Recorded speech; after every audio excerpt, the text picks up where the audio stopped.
ovoz yoqdim menimcha. Xo'p. Barchaga assalomu alaykum do'stlar, yaxshimisizlar? Nima qilmoqchi edim? Hozir mana shu to'g'lab qo'ydi. Yaxshi ishlamayapti.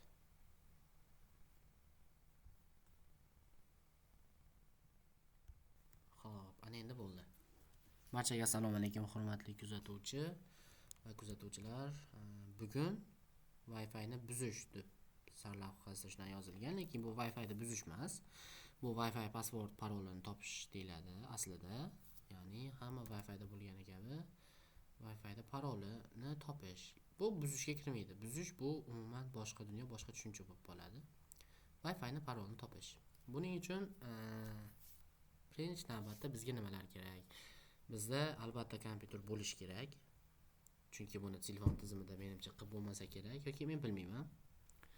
Kompyuterda qanday qilinadi? Qilish uchun bu ishni bajarish uchun bizga nimalar kerak? Xo'p, birinchi navbatda bilishimiz kerak bo'lgan narsa operatsion tizim. Kompyuterlar men bilganim 3 ta operatsion tizim bor. Apple'dagi Mac OS'lar va Windows'ga Windows operatsion tizimi bor. Hamda yana bir uchinchisi bu Kali Linux operatsion tizimi. Ya'ni qaysi? Hozir sizlarga ko'rsataman. Bu Mac OS va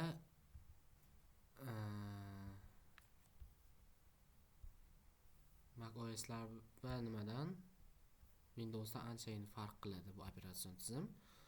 Bu ichki tuzilishdagi fon rasmi logotipi, lekin asosiy logotipi uni haligi pingmidi, nima edi? O'sha pingga o'xshagan narsa. Shu operatsion tizimda ishlaymiz asosan. Xo'p, endi unda qanday ishlaymiz? Senda Windows operatsion sistemasi turibdi-yu. To'g'risini aytsam, menga Kali Linux'da bu operatsion tizimni menga terminalida ishlash yordam beradi ko'pincha, lekin hali boshqa tizimlarga kirganim yo'q va Windowsdan hali voz kechish niyatim yo'q. Chunki bu Windowsga ancha o'rganganman. Mana shunda katta bo'lganman desa bo'ladi. Linuxda bo'lsa siz yoshligingizdan kod yozib,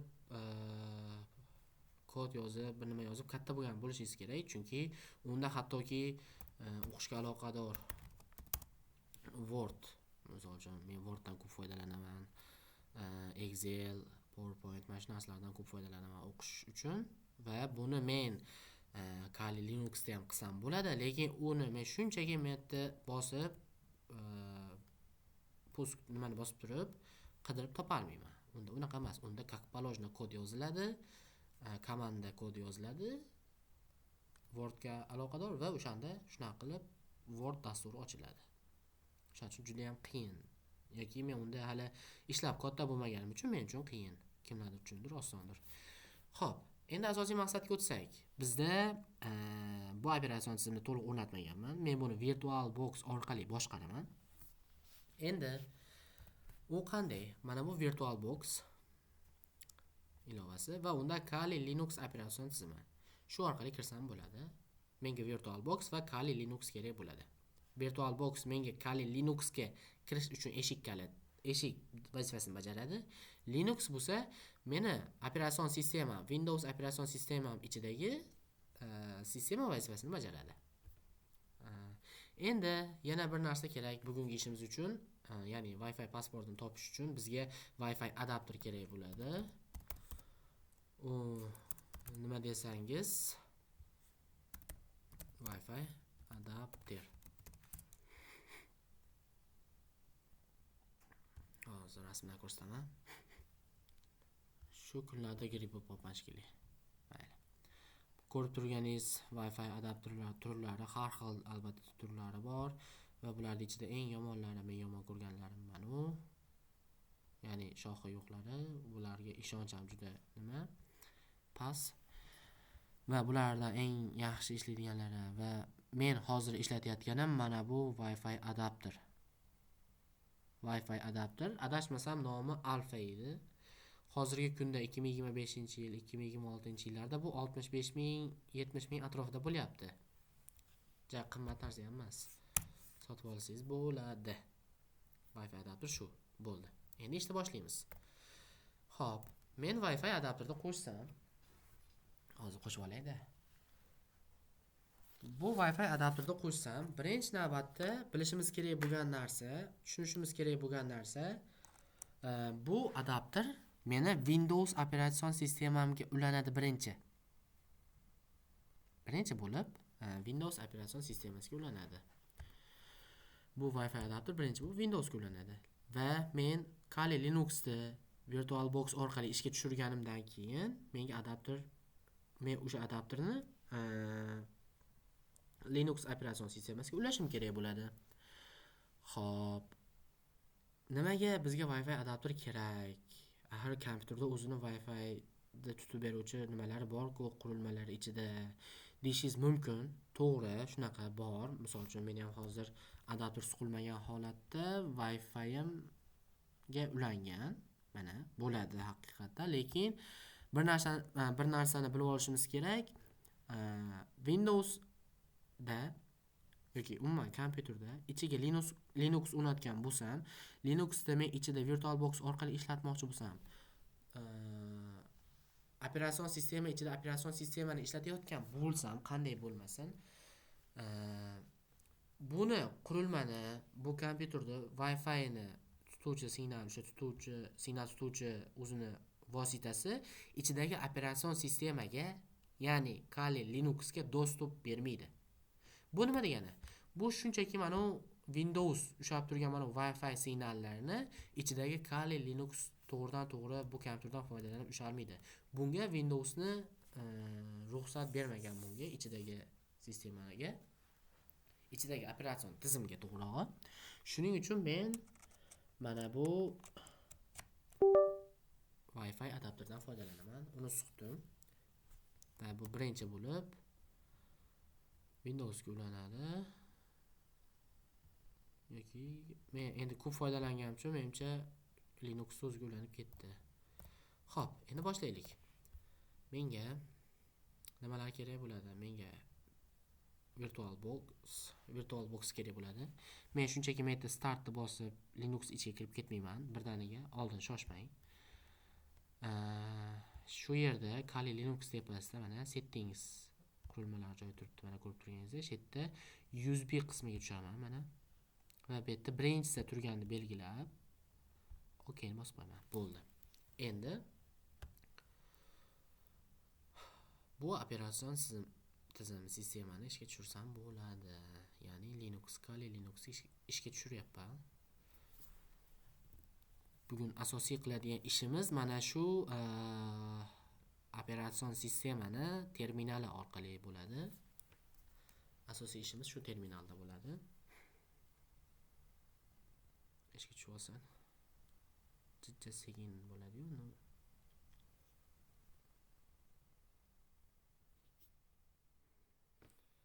Va bu yerda parol, pasportlar qo'yilgan.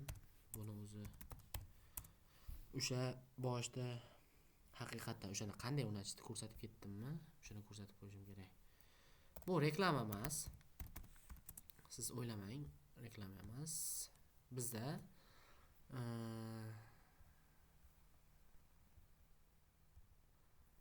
VirtualBox'da Kali Linux'da qanday o'rnatadi deganlar uchun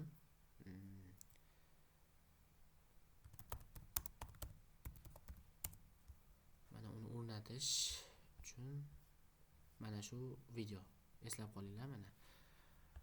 Mana shu akani videosi. Bu akani men tanimayman, bu reklama emas, lekin juda ham yaxshi tushuntirib qo'ygan. Sodda qilib qishloqchasiga qo'yib qo'ygan. Haqiqatda yaxshi tushuntirgan va to'liq zo'r holatda xato qilinmasdan men ushbu operatsion tizimda men kompyuterimga o'rnatdim. Iloji bo'lsa YouTubedan shu videoni topib birinchi ko'rasizlaring.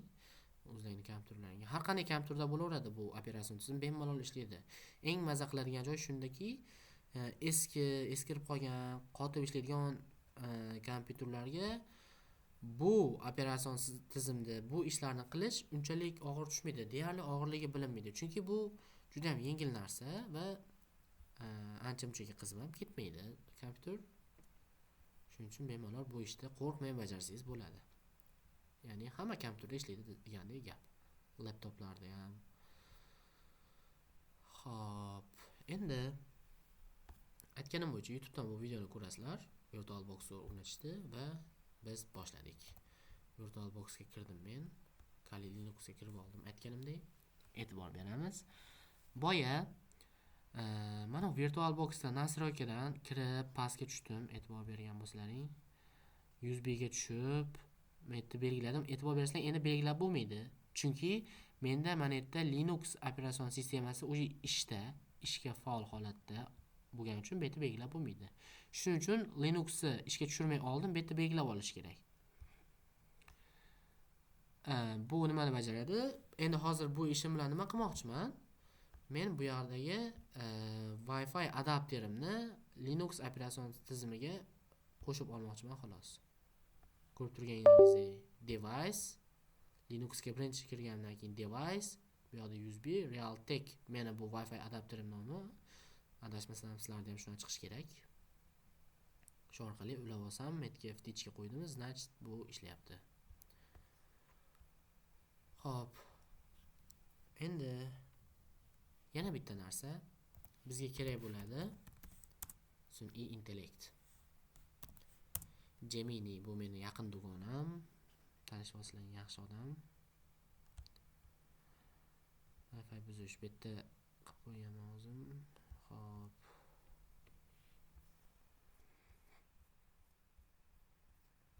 Birma-bir tushuntirib ketaman. Hozir.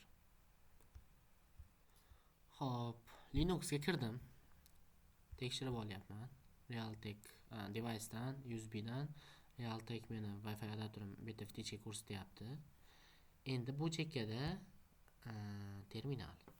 Buni agar ko'zlaringiz kichkinalik qilayotgan bo'lsa, Ctrl Shift plus orqali katta qilsalaring bo'ladi, kattalashtirirsalaring yoki Ctrl minus qilib kichiklashtirsalaring bo'ladi albatta, o'zlaringizga moslab. Menga hozir shu qulay. Yana biroz katta qilsam.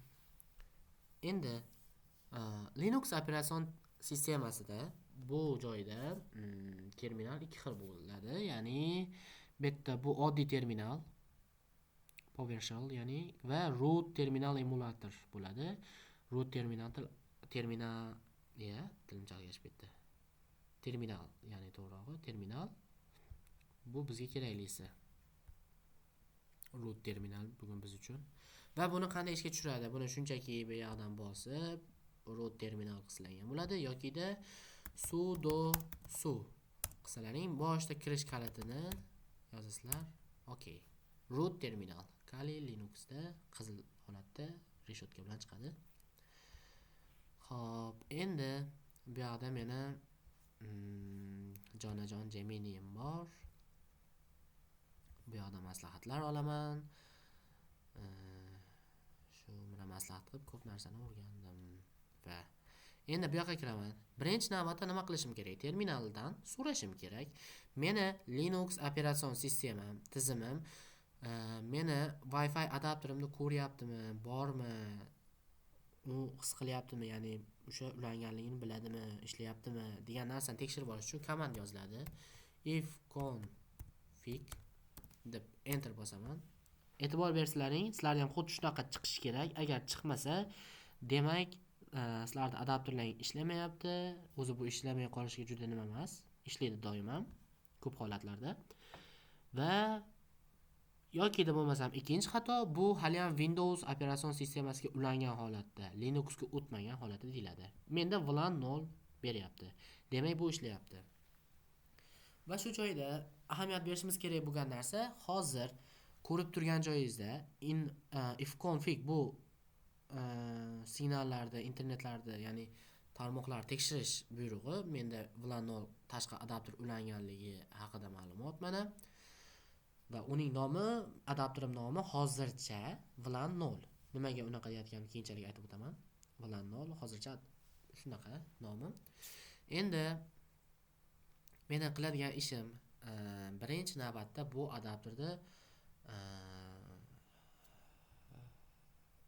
monitor qilishim kerak, ya'ni mod monitor rejimiga o'tkazishim kerak. Bu nima degani? O'zi bu sistema qanday ishlaydi? Nima uchun video boshida aytganimdek, Wi-Fi ni buzish emas, Wi-Fi ni parolini topish deb nomlangan aytib o'tganimda. Bu aslida Wi-Fi ni buzishga kirmaydi. Bu sistema o'zi qanday ishlaydi? Birorta Wi-Fi-da, birorta joyda turgan Wi-Fi-da sizga yaqin bo'lgan hududda o'sha Wi-Fi-da parolni topishingiz uchun birinchi o'sha Wi-Fi-ga hop, bu yoqda joylashgan qaraydi. Mana shu Wi-Fi-ga men ulanganman, telefonim hozir ulangan, notebookim ham o'shanga ulangan. Shu Wi-Fi-da oldin bunga klient bo'lgan, ya'ni bunga ulangan larni to'xtatib turishim kerak. Meni telefonim ulangan, uydagilarda telefoni ulangan bo'lsa, vaqtinchalik Wi-Fi-ga stop beraman. Hammani telefoni Wi-Fi dan uziladi va shu ishda ish ketadi. Shu vaziyatda men bir ish qilaman. Ya'ni bu Wi-Fi routerga salom papkalarini jo'natish, salomlashish papkalarini jo'natish. Bu qanday yuzaga chiqadi, qanday yuz beradi bu holat? E'tibor beramiz. Men Wi-Fi dan hammani uzganimdan keyin bu bir necha soniyalarda ichida bo'ladi. Buni o'zi terminalda o'zi avtomatik bajaradi. Men hammani Wi-Fi dan uzganimdan keyin shu bir necha soniyadan ichida o'zi hamma Wi-Fi ga qayta ulanishni boshlaydi. Birinchi marta ulanayotgan odamda albatta Wi-Fi dan password so'raydi, lekin oldin ulanib turib, keyinchalik bitta uzilib qolib, misol uchun o'zi ham Wi-Fi ni o'chirib, Wi-Fi ni yoqqanda qayta ulanadi-yu. Xuddi shunday holat. Wi-Fi da ulanishda baribir uni qurilmasi, device password kiritadi. Shu holatda esingizdan chiqmasin, Wi-Fi bir marta to'xtab yonganda, hamma uzilib qayta ulanayotgan paytda Wi-Fi routerlarni ma'lum bir qismlari, ma'lum bir chegaralari ochiq holatda bo'lib qoladi. Chunki unga oldin ulangan device, ya'ni qurilma, unga yana qayta ulana olish uchun unga password jo'natish eshiklarini ochib beradi. Shunchaki biz unga nimaga kira olmaymiz? Bizda unga beriladigan password yo'q. Lekin unda password borligi uchun u routerga passwordlarni jo'natayotgan payt, boshqa qurilmalar avtomatik ulanayotgan paytda Wi-Fi routeriga passwordni jo'natadi. Oldin kiritgan passwordni saqlangan holatda jo'natadi. Aynan o'sha passwordlarni biz havoda tutib olish deb tushunib olsak ham bo'ladi. Signallar jo'natilayotgan paytda milliy soniyalar orasida biz o'sha papkalarni ochib olamiz. Va shu yerda eng yomon joyi shundaki, biz tutib olayotgan bu papkalar, fayllar shifrlangan bo'ladi. Ya'ni bu passwordlar shifrlangan holatda device ichida saqlanadi. U shifrlangan holatda havoda routerga yetib boradi va men o'sha yerdan havodan nusxalab olayotgan, o'zimga nusxalab olayotgan, Linux xotirasiga nusxalab olayotgan papkalar ham shifrlangan bo'ladi. Va buni shifrini shunchaki Windows operatsion sistemasida emas, Kali Linuxning terminal, Kali Linux operatsion tizimini Linux terminalda bemalol ochsangiz bo'ladi. O'shaning uchun oson. Xo'p. Biz tekshirib oldik. Bilan nol. Bizda Wi-Fi adapterimiz ishlayapti. Eng muhimi shu bo'ldi. Endi kerak bo'ladigani, biz aytganimdek mod monitor rejimiga o'tishimiz kerak. Buni nima uchunligini tushuntirdim. Buning uchun airmon ng start. Nimaga stop chiqyapti bu yerda? E'tibor beringlar. Stop bu start bilan 0 qilganda shu bilan 0 adapterimni mod monitor rejimiga o'tkazardi. Endi ishni yakunlab oxirida shu narsani qilib ketamiz. Stop bilan 0 mon. Nimaga monligini keyinchalik tushuntiraman. Hozir start bilan 0 qilaman. Ya'ni airmon ng mod monitor rejimiga start beryapman va 0 adapter uchun. Va men enterda bossam, bu yerda e'tibor beringlar, hali to'xtayapti. Endi bo'ldi. Ya'ni bu komandani komandani bergandan keyin ikkinchi komandaga metga joy ochilmaguncha bu hali tugagan bo'lmaydi. Va menda hozir mod monitor rejimiga o'tdi. Mana oldin bu mana shunaqa nomda edi va mod monitorga o'tdi va uni hozirgi rasmiy nomi bunaqa. Va bu Linux operatsion sistemasining terminalida oldin VLAN 0 edi. Mod monitor rejimiga o'tgandan keyin VLAN 0 mon bo'lib qoladi. Adashmasam qayerdadir yozib berish kerak edi. Mayli. If config VLAN 0 mon. Mana ko'rib turganingizdek, bu endi mod monitor rejimiga o'tdi. Bizga aynan shu narsa kerak edi. Xo'p, bu bo'yicha muammolar bo'lmadi. Albatta root olishda esimdan chiqmagan.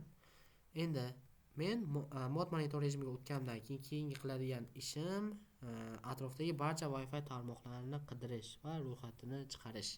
Buning uchun qaysi komandani terminalga yozishim kerak? Buning uchun airmon ng VLAN 0 mon.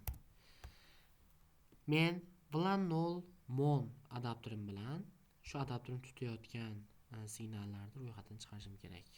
Yozdim, enterni bosaman. Xo'p, bu yerda nima deyapti? Meta noto'g'ri yozibmiz-ku. Atrofdagi barcha Wi-Fi'larni ro'yxatini chiqarish uchun aerodump bo'lish kerak edi. Aerodump ng VLAN 0 mon. VLAN 0 mon start. Mana endi o'xshadi. Bizda ketyapti jarayon va menga hozir meni atrofimda uydaman, to'g'risi, shahar markazida, kafe yaqin joylarda emasman. Shuning uchun faqatgina menga mana bu Wi-Fi ko'rinyapti. Inbox internet bu uyimdagi Wi-Fi. Va uning mana bu MAC manzili. BSSID buning MAC manzili va menga yana bitta muhim narsa bu ya'ni kanal. Bu Wi-Fi'imni kanali 3-kanali turibdi va uni MAC manzili shu. Endi siz shahar markazlarida bir kafe, restoran, ko'p joylarda, o'quv markazi, odamlar ko'p joylarga borganingizda mana shu yerda Wi-Fi'lar to'la turadi. O'shadan xuddi men tanlayotgan kabi tanlab ketsangiz bo'ladi. Imkon qadar o'zi 2 daqiqada hamma Wi-Fi'ni nimasini chiqarib beradi, ro'yxatini chiqarib beradi sizga. Endi Ctrl C qilib jarayonni to'xtatdingiz. Jarayonni to'xtatishimiz kerak. Va